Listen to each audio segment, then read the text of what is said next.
Sillamäelt pärit vaesemast perest, enne pealinna kolimist tal oli veres.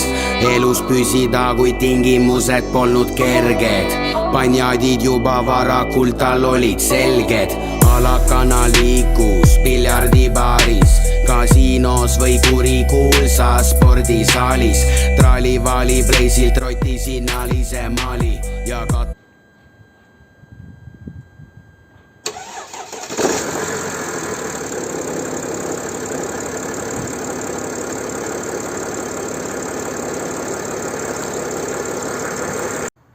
Tere, mina olen Palle autoringlusest ja täna vaatame üle auto Mercedes-Benz ML 320. Auto on müügis, kuulutusele jääb autoringluse lehelt ja auto 24-st ja hinnaks on tal 6900 eurot.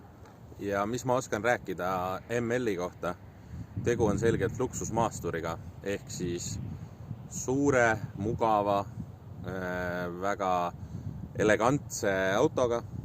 Kindlasti ei ole tegu autoga, mis liigituks nii-öelda odavate ülalpidamiskuludega auto alla. Samas tegelikult tänaseks päevaks ei ole sellist autot ka, selleks ei pea miljonär olema, et sellist autot ülal pidada. Juppide hinnad ajaga on langenud ja know-how'd on igal teisel töökojal, et tegelikult see asi ei ole nii hull ja luksusklassi autoga on võimalik sõita ka täiesti mõistlike kuludega. Antud auto on Eesti ajalooga, Silberi ajalugu on tal 0-st kuni umbes 280 000-ni ja edasi on erinevad kohad, aga nii-öelda hooldustšekid, arved kõik on olemas, et hooldusajalugu on tal täielik, läbisõit on õige, läbisõit on 338 000 või oli 339 ja see on kindlasti õige ja tõestatav loomulikult ka. Selle auto lugu on selline, et see auto on tegelikult minu poolt ostetud meie eelmisse autopoodi, mille nimi oli Autopilv. Ja see auto on ostetud sinna poodi umbes 2 aastat tagasi äkki. Ja auto on pärit Pärnust ja tema eelmine omanik, Jaan oli ta nimi, oli umbes 70-aastane ja ma ei ole nüüd kindel, kas ta oli ainus omanik või oli ta teine omanik, aga ta oli hästi pikalt seda autot pidanud. Ja seepärast ongi tal see Silberi ajalugu, et auto on Pärnu Silberis käinud. Lähme vaatame lähemalt. Ja katuseta dileritelt võttis ära kraami, välja pressimistega taskuid omal täitis. Cartier käe peal rist kaelas läikis, kulda täis kui pandimaja kahekeelne nagla. Teda ei huvitanudki, kes on su selja taga. Tallinna patsaan polnud tavaline suli, nii kohalikes uurijates äratas ta huvi.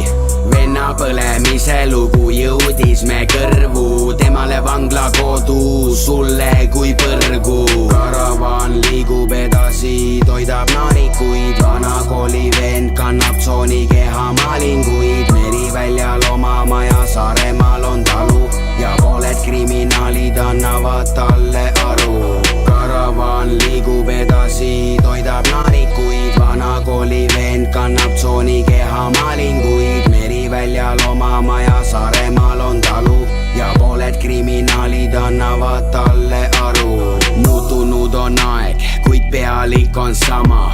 Kõrgem mõjuvõim paneb poisid liigutama, istub taga.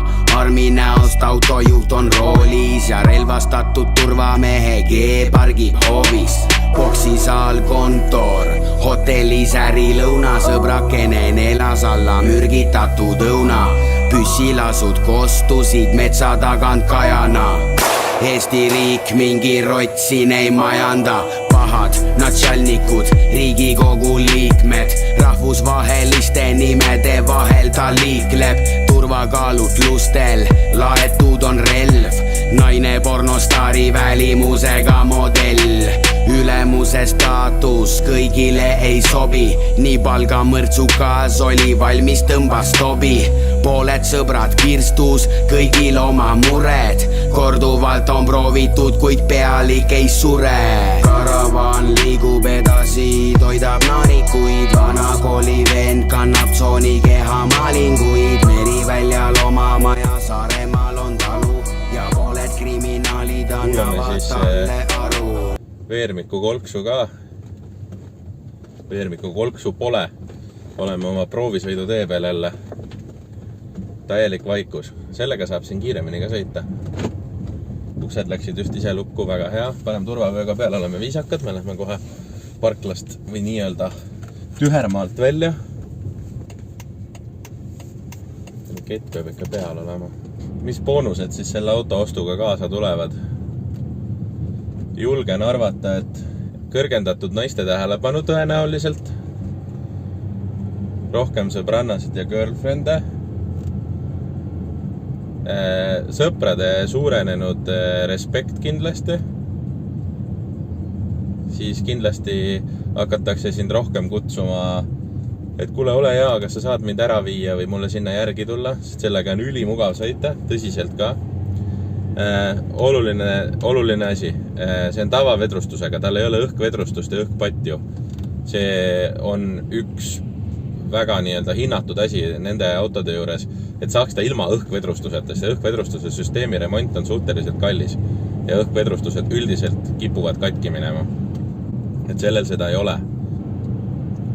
Jätkame proovisõiduga, nagu ikka, lähme maanteele. Vaatame, mis värk seal on, kuidas ta seal sõidab. Pidurdame, kiirendame, laseme rooli lahti, proovime püsikiiruse hoidjat. Sellel autol, ütlen juba enne maanteele minekut, ma olen nii palju taga sõitnud, et selle auto seisukord on väga hea ja ainsad puudused, mis siin autol on, ma täna hommikul külmaga avastasin, et kapoti ja mordid ei hoidnud, napilt ta peaaegu oleks hoidnud, aga need vaikselt vajus alla, aga tal on teine asend ka, kus saab kapoti nagu üles tõsta ja siis ei ole tegelikult see oluline.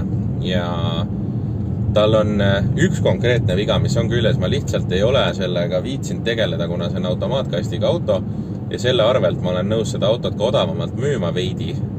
Tal käsipidur ei tööta, aga pullugu on see, et tal tegelikult tehti käsipiduri süsteemis enamus asjad korda, mul on arve selle kohta ka olemas.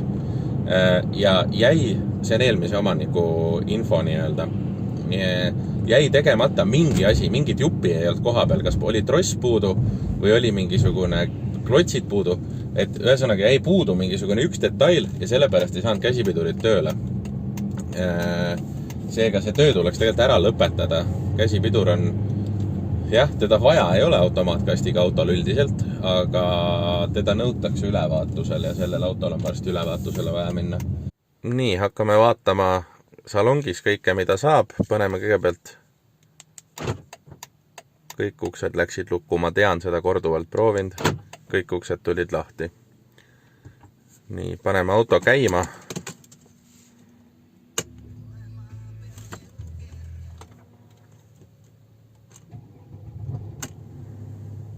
Käivitub kiiresti, külmkäivituse video oli eraldi.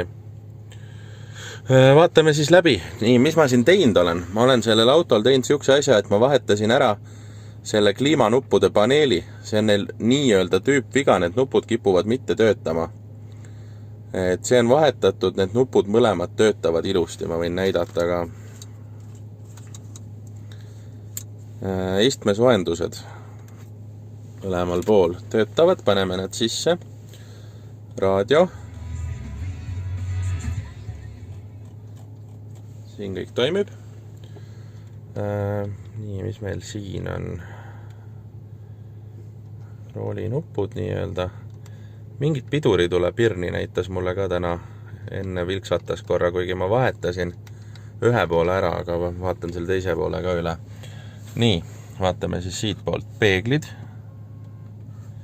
Töötab. Aknad. Töötab.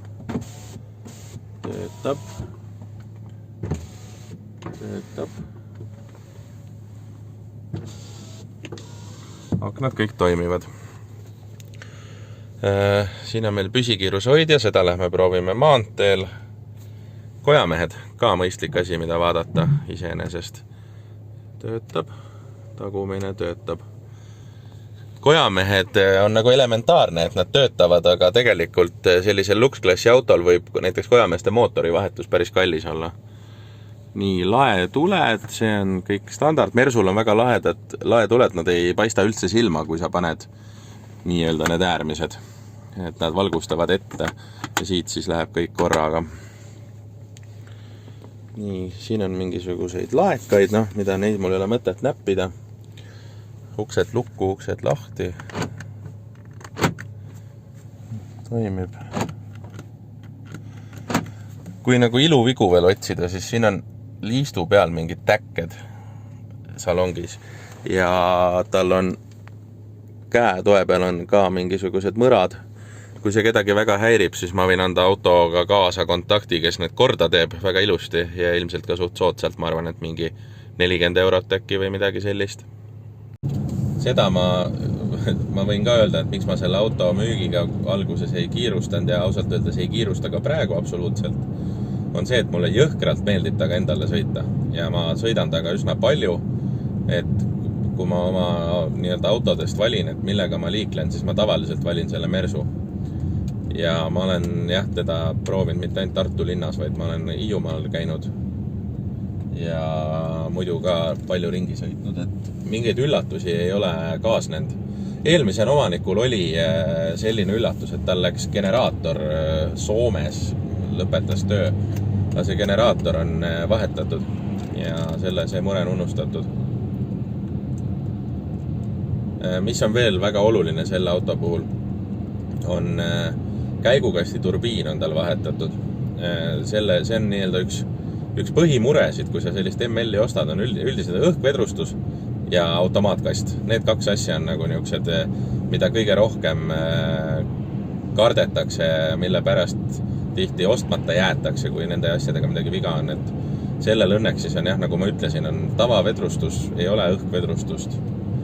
Lihtne, klassikaline tavavedrustus ja automaatkasti puhul on turbiin vahetatud pakun äkki mingi 20 000 kilomeetrit tagasi või midagi sellist. Selle kohta on mul arve olemas, et esitlen hea meelega seda. Proovime siis sisse juhatuseks, paneme püsikiirushoidja peale. Nii, püsikiirushoidja on peal, kiirendame ka sellega. Ops, ei, ma aeglustasin hoopiski. Nii, paneme 90 peale. Toimib kõik. Siin on kiiruspiiraja ka, sa saad endale kiiruspiiraja panna peale, mis annab sulle siis teada, kui su kiirus liiga suureks läheb.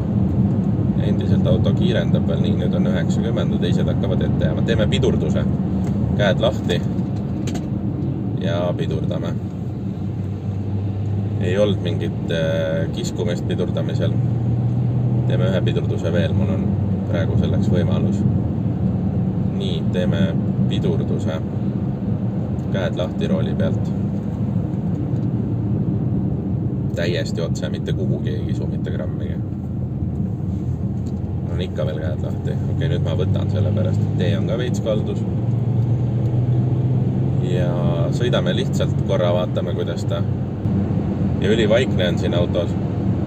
Et ma sõidan praegu 90-ga ja mingisugust erilist tuulemüra isegi sisse ei kuule. Kõik igast rattalaagrid asjad on tal ka täiesti korras, need mingit häält ei tee.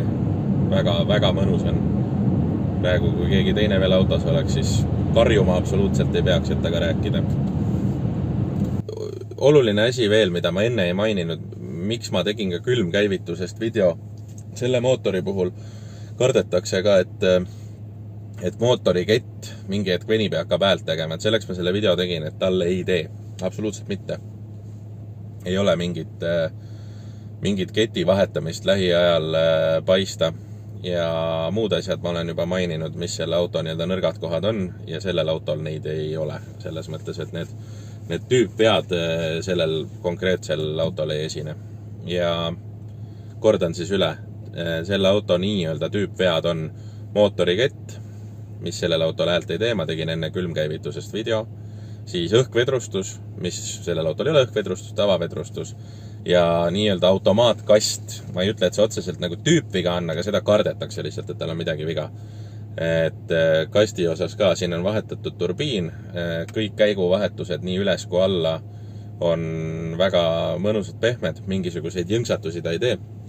Ja kõik need nii-öelda selle auto nimetame siis nõrgad kohad, et need on kõik korras, midagi viga ei ole.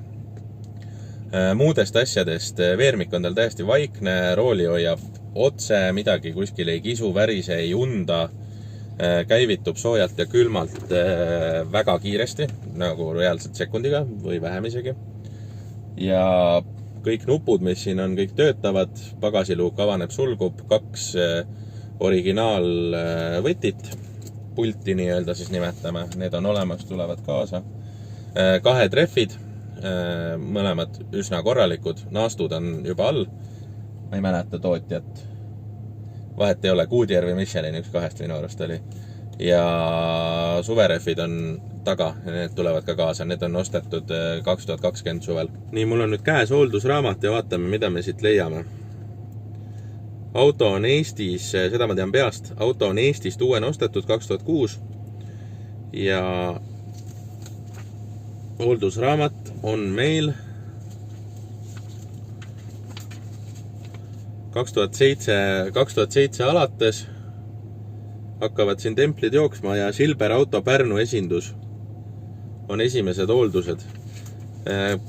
Ma arvan, et kui ma ei eksi, siis tõenäoliselt on asi niimoodi, et see sama mees, kellelt mina selle auto eelmisse autopoodi sisse ostsin, on tõenäoliselt ka siis esimene omanik, et kui ajalugu isegi näitab, et omaniku vahetusi on olnud, siis tihti inimesed alguses võtavad autoliisingusse, hiljem ostavad ta välja, et see on nagu levinud. Ja kuna see on Pärnu Silberis käinud ja mina ta Pärnust tõin ja omanik rõhutas mulle, et ta on käinud ainult Silber autos, siis tõenäoliselt on see kõik nii, nagu räägiti. Nii, ja hooldusraamat jookseb siis 2007, 8, 9, 10 ilusti. Iga aasta vähemalt korra on hooldatud ja 2011 on näiteks 149 000 läbisõit, 2012 174 000, 2014 on 223 ja 2015 238, 2016, 17 juba 251 000. Vaatame, kuhu maani see Silberi ajalugu on. Silberi ajalugu on veel 2017 266 000 ja 279 000 on 2018 aastal. See on veel Silber. Ühesõnaga, Silber on 280 000-ni. Siis on siin 300 000 hooldus on X-Car Tartu. Ja pärast seda on järgmiste hoolduste arved, osad on mul meili peal ja siin on veel, siin on Silberi arve, siit on vana omaniku nimi ka näha, seda ma video peal ei ütle, äkki ta ei taha, aga kes ostma tuleb, see näeb. Siin on mitmed viimased arved olemas, et on täpselt teha, mida on tehtud, palju see maksnud on ja nii edasi. Ja siin on veel see sama X-Cari arve. Viimane hooldus on mul meili peal olemas.